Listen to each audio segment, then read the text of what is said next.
Okay, guys, wanted to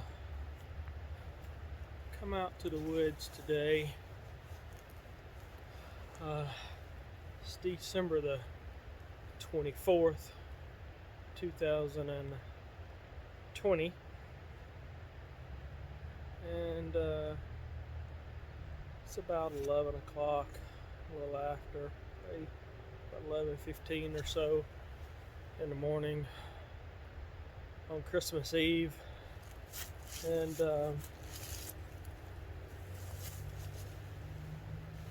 my name's Melvin Green, and I sit here today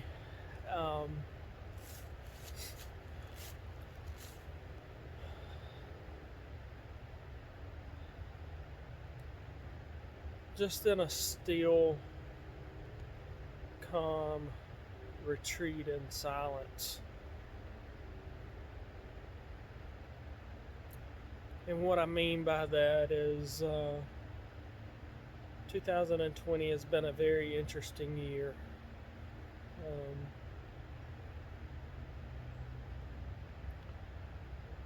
That God has put me in a place that where I have to trust in Him and not worry about all of the chaos that's going on around me in my life, my wife's life, and my family's life.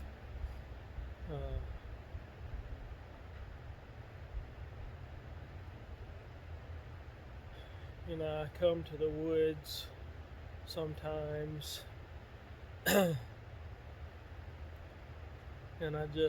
I go to other places as well.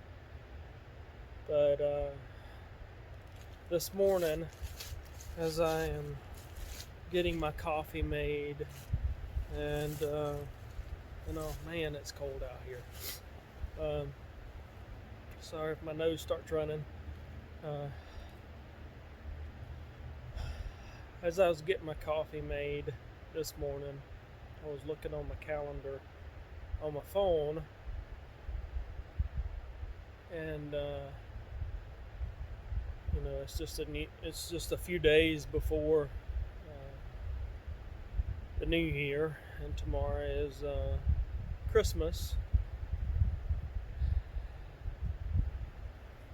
And I sat there this morning, rather. I was looking at the calendar on my phone, and I'd marked a day in January that I felt like God has pointed me to. That hadn't even happened yet. Again, today is December the 24th, 2020, and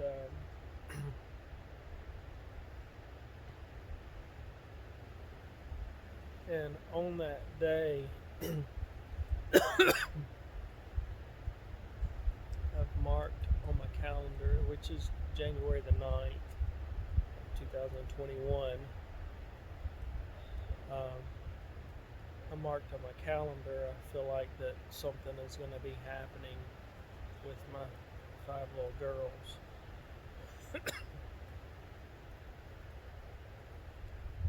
And I sat there this morning and just was in thought about wanting to call them and try to get them on Christmas Eve gift. Well, Christmas Eve gift is a tradition that dates back to my dad's mother's father and mother. Starting as best as I know, they would try to get everybody on Christmas Eve gift, which is just a little something that my dad's side of the family has always done. and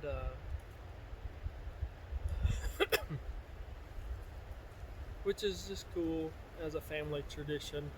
It doesn't really mean anything. It's just the first one to get each other on Christmas Eve, and over the years, I'm almost 50 years old, and this has been going on since I can remember. By the way, I got my dad this morning. He always gets me. But anyway, I wanted to call my girls, but I was married to my ex-wife for 12 years. She left me right after our 10th anniversary in 2015, and was allowed to move out of state. So she knows that tradition and of the Christmas Eve gift. And my thought was calling them, but I didn't, because I knew that based on what's happened over the last over this year, I haven't seen them. I haven't seen my 5 little girls in person since March 18th, when the judge in our case, and this is post-divorce since June 1st, 2017, but we're going through a custody battle that started last year in August, and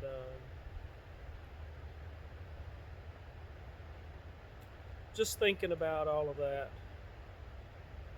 and then seeing that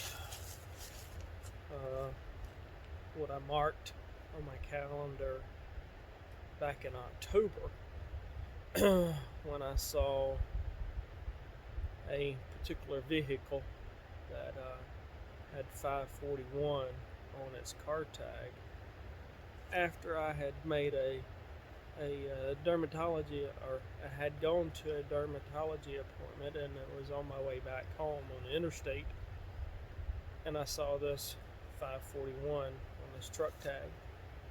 Well, I asked my wife if she wants to go eat somewhere that day, and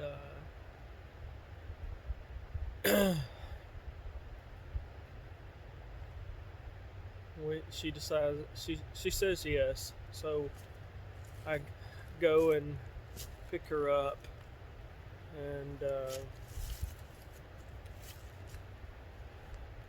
we were going to go to Olive Garden in Decatur, Alabama.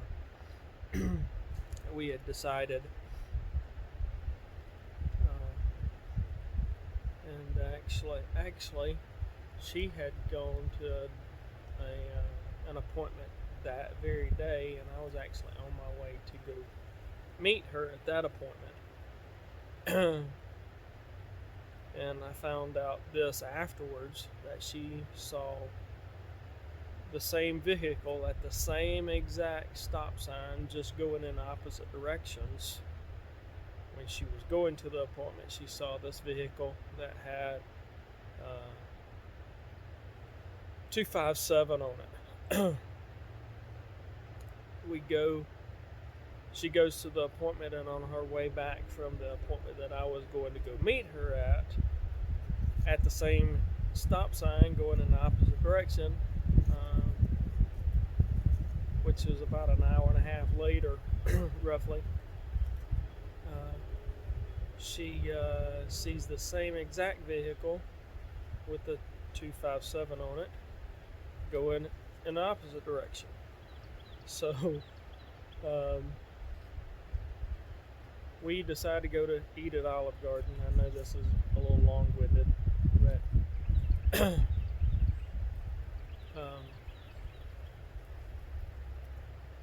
we'll go to Olive Garden, and they're really, really busy. There's people standing outside. So we decided to go to a different Italian restaurant that's right down the road from this Olive Garden. This rock is hard and cold on my bootay. But we pull into the parking lot, and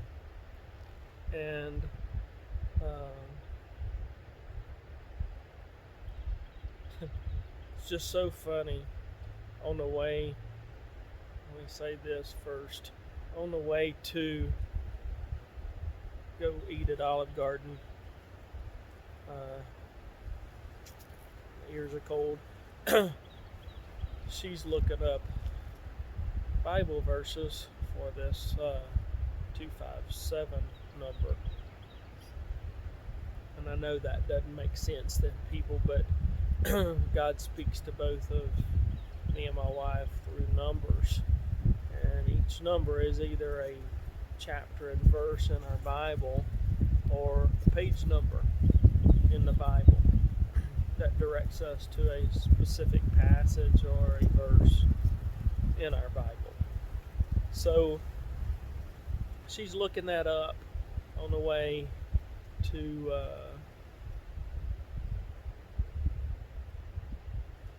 Olive Garden, and she comes across a verse in Deuteronomy chapter 14 verse 2 that's just kind of out of place. Sometimes God sticks these verses in within a passage that just doesn't make sense. There's no reason for it to be there, because prior to that verse and after that verse, it's talking about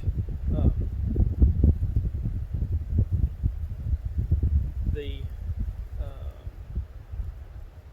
offerings, burnt offerings, and things like that, of what not to eat and what to or not to sacrifice and to sacrifice, I believe.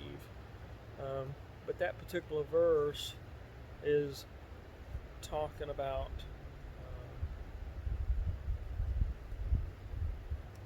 being a special treasure.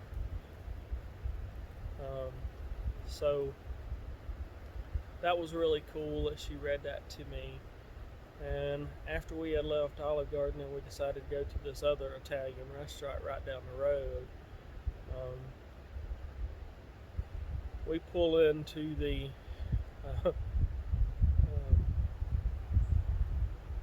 parking lot of this Italian restaurant, and the first vehicle that she sees has 142, which is what she had just read just a few minutes ago in Deuteronomy chapter 14 verse 2. And it was just like, oh my goodness. And I turn around, or we pull on into the parking lot, and there sits the truck, the very truck that I took a picture of with the 541 on it. Sitting in the very parking lot that we had pulled into and hadn't planned on eating that. So that's just really, really cool. But, you know,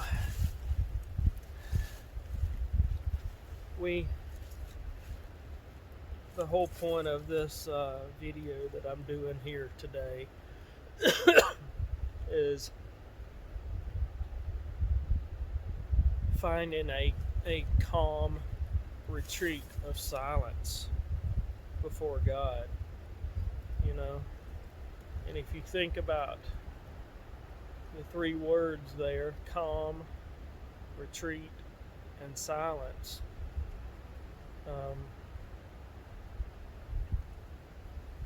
they all have a sense of stillness and peace. You know, if you look up the definitions of those. So,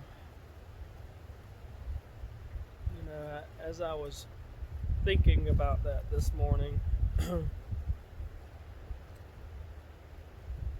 what is your calm retreat of stillness?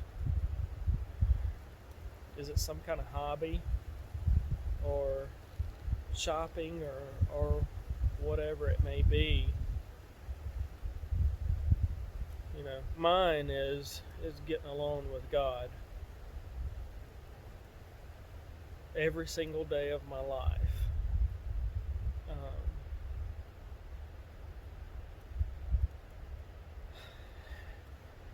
It's something that has become a habit with me over the last, oh gosh, since 2015 when my ex-wife left me in September. God put me on a poultry farm to manage a poultry farm. And I could give you my background of owning several businesses and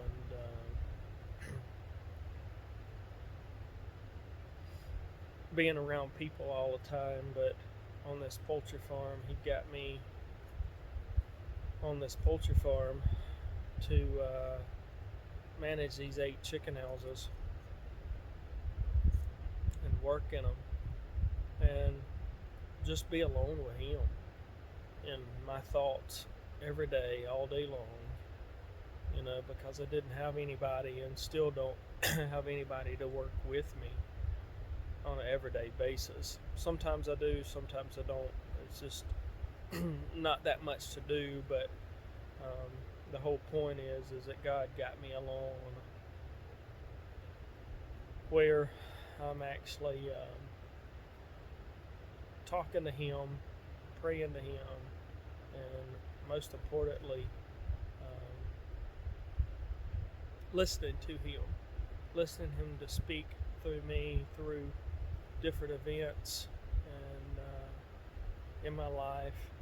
Just like this morning, I looked at my calendar and I saw that, and I'll get back to that.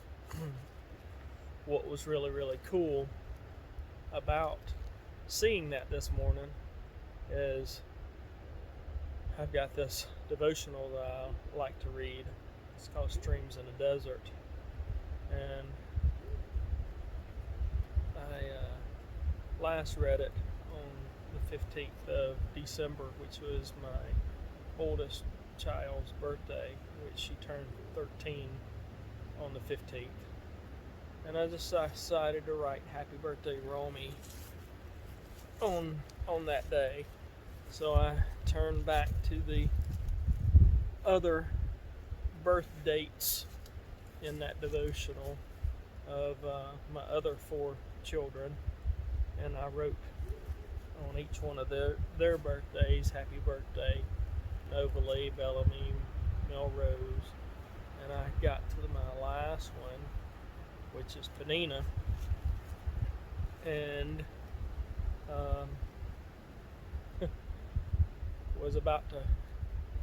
I was looking for the day in there, and an appointment card for a dermatology appointment that was scheduled on this card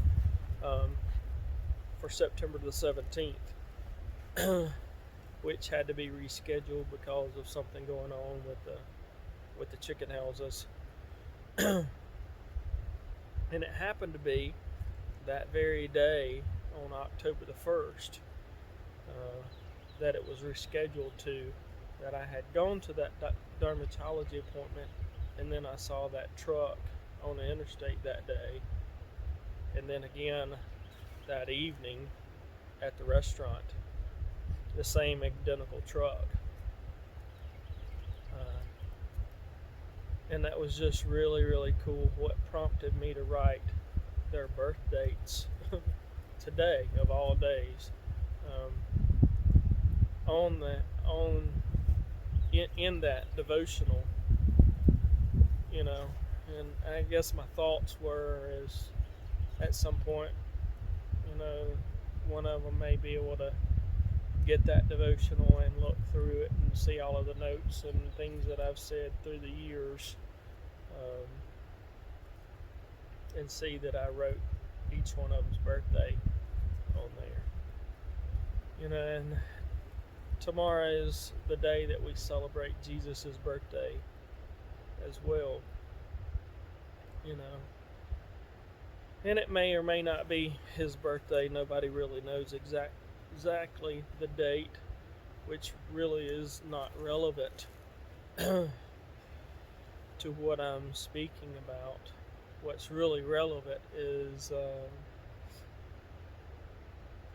that we actually celebrate his birth date or birthday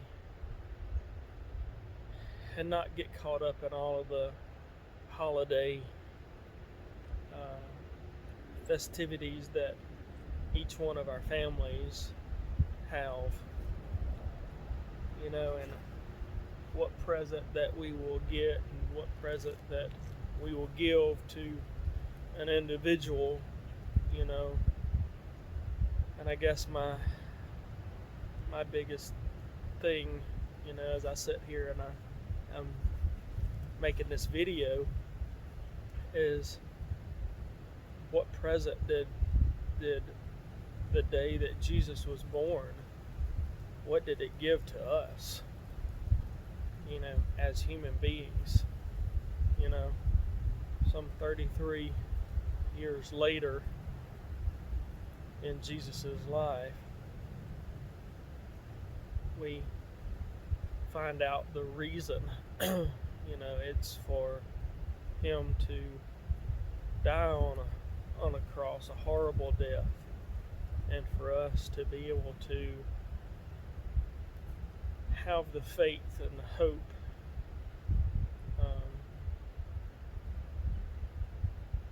and the love that 1 Corinthians 13 talks about. And for us to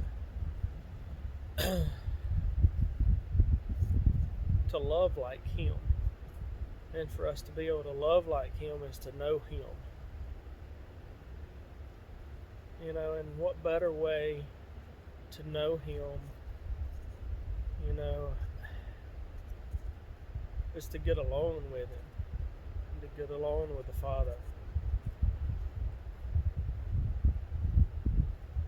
Woo.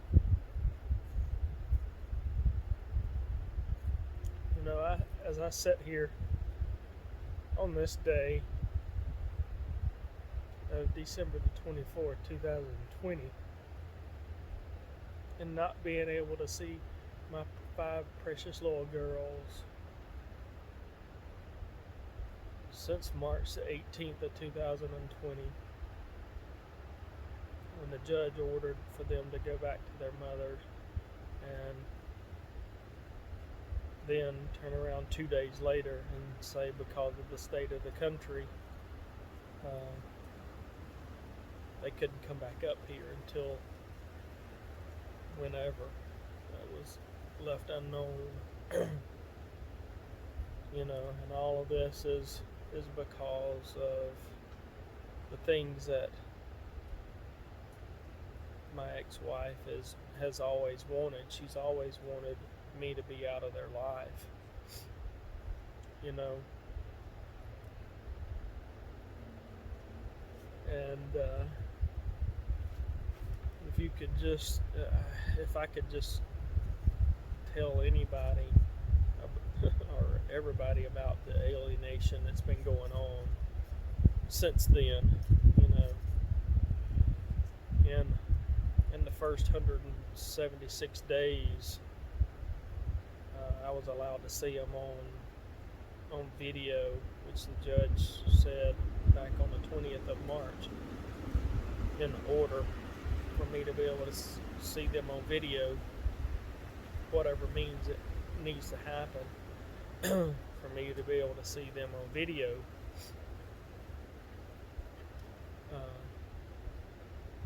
And I saw them 3 times in the first 176 days. Man, that was tough. First time was,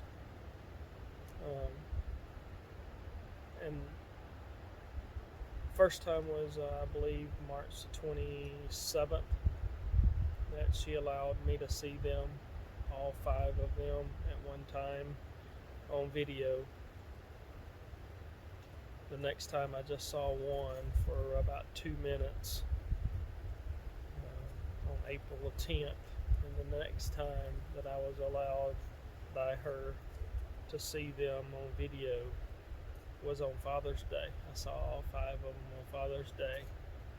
And that was the last time that I have seen all 5 of them on the same video chat at the same time.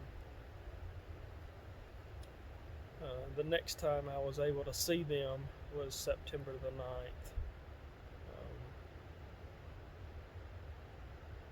where the judge was absolutely appalled that I've only seen them 3 times in 176 days. She issued another order, and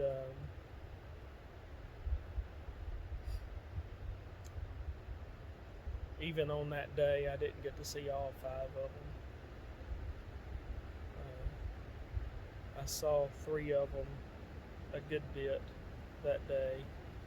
I saw one of them for about 10 seconds, and one of them was so scared to get on the video of what would happen to her, she didn't even want to get on the video. And about 2 weeks later, that same child gets on the video and talks to me for 20 minutes, and talks about the things that she remembers about here, and even that she has $22 in her piggy bank up here, so, moments like that make it really hard, especially it being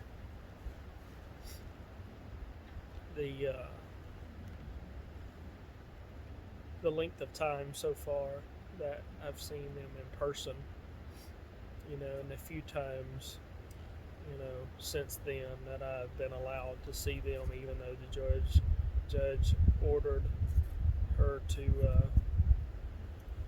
allow them to see me for a 3rd time around a month and almost 2 months ago now, and she still won't consistently. I think I see them 1 time a week, maybe, if I'm lucky. Sometimes it's every 2 weeks, and I'm not trying to make this video about the sadness that sometimes I feel for my girls and for myself, mainly for them. I'm making it, I want to make this about how do you deal with that pain, and there's many different ways that you can deal with that kind of pain. But the way that I've dealt with it is I've allowed God to do whatever He wants to do in my life and in my girls' lives.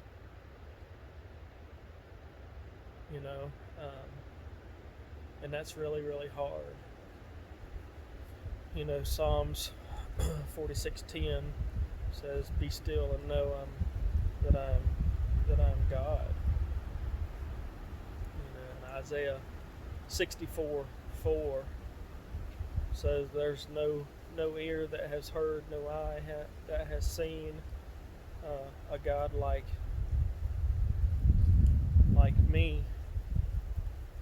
And those that await on God will see and hear Him, basically. I paraphrased that, both of those verses there.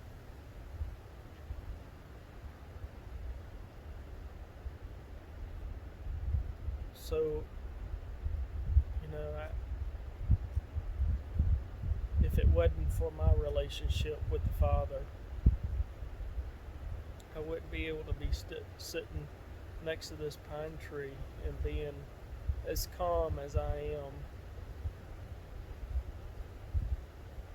about what's going on in my life.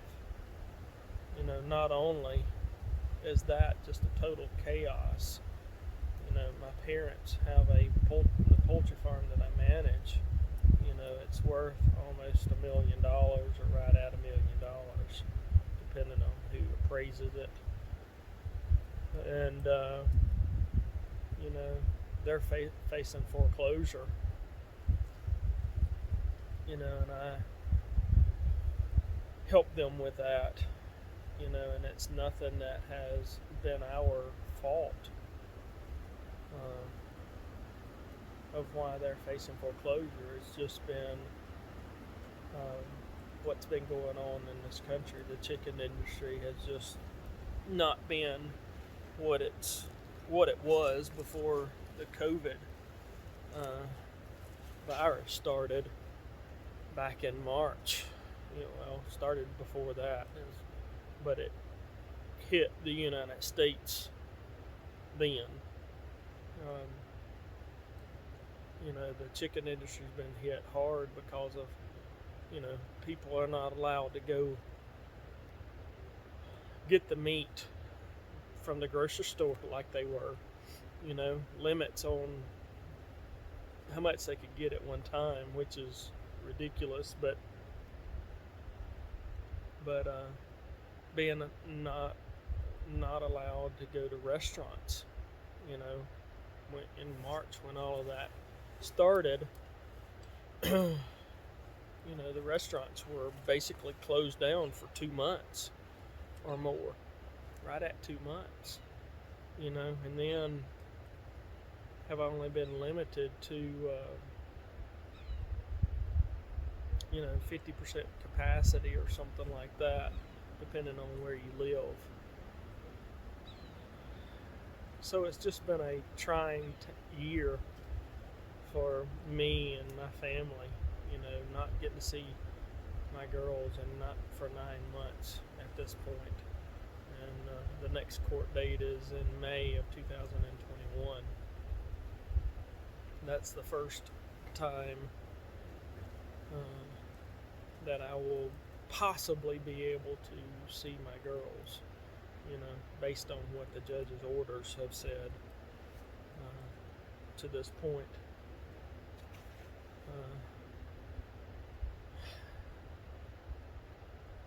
So, I just sit here and I just think about all of these things that have happened this year, whether it's in my life or someone else's life, or the timing of meeting somebody, and being able to talk about God to them, and not being able to see my girls, and the financial difficulty that this farm that I manage has come under because of what's happened in this country. And if it wasn't for this place that I'm sitting in right here, these woods that I'm able to go to be able to talk to the Father and to listen to Him and read this Bible on a daily basis, I don't know where I would be. Probably in a not very good place,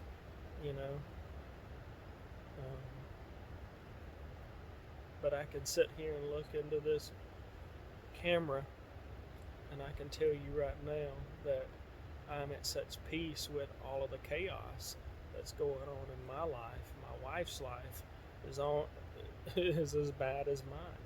She hadn't even seen her parents since July the 4th of 2019. And about that time, or just before, she hadn't seen her daughter, that's now 20 and about to have a child sometime in the next month or two. She hadn't seen her since then, and also hasn't seen her middle son that just turned 18 in September. um, of last year, or he turned 18 this year, but hadn't seen him even before that. Uh, so my wife's chaos in her life, personally, and being married to me since August the 31st of 2019. Both of us have just been just in a state of peace. Some days are harder than others, like I said, but for the most part, when you trust in God, like Psalms 37:5 says, and you leave everything to Him, you shouldn't worry about if I'm going to get to see my kids or not, or if my mom and dad are going to lose that farm and whatever, or if I'm going to die tomorrow or today or whatever. We shouldn't be worried about those kind of things. Basically what Father wants to see through times like this is how strong we are. What are we going to turn to in a year of just total chaos as a world, with this virus and all of that? What are we focusing on? Are we focusing on not being able to go to work and providing financially for whatever is needed? Or are we getting along with Him, in these calm, or wherever your calm retreat of silence is? And how often are we doing that? I think somebody said somewhere, I don't even know who it is, it said it, meditation is like Sunday in our minds. So I guess my question is how many Sundays do you have a week? How many hours a day are you focusing on God through whatever it is that you're going through? Whether it be a divorce or not getting to see your child or children, or the loss of your job, or the loss of a family member or something through this year.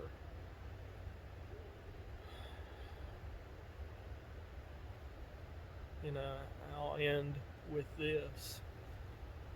If we can't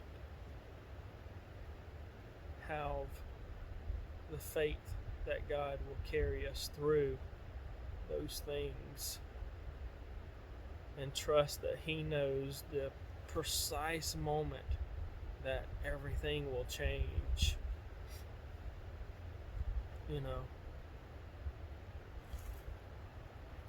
what do we have faith and hope and trust and love and all of those things in?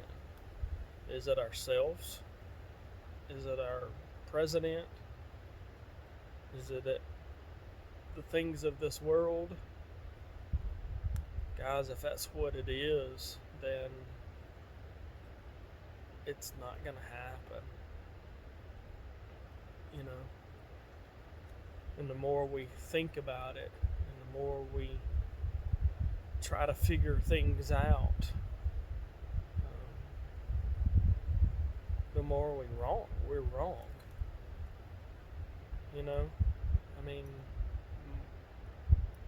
Most of the time I would say this, and there's a passage in, I believe it's 1 Kings, maybe chapter 32, but I could be wrong. where one of the kings, asked one of his servants to go to Elisha and ask him what's about to happen or what's going to happen. And Elisha is a prophet. And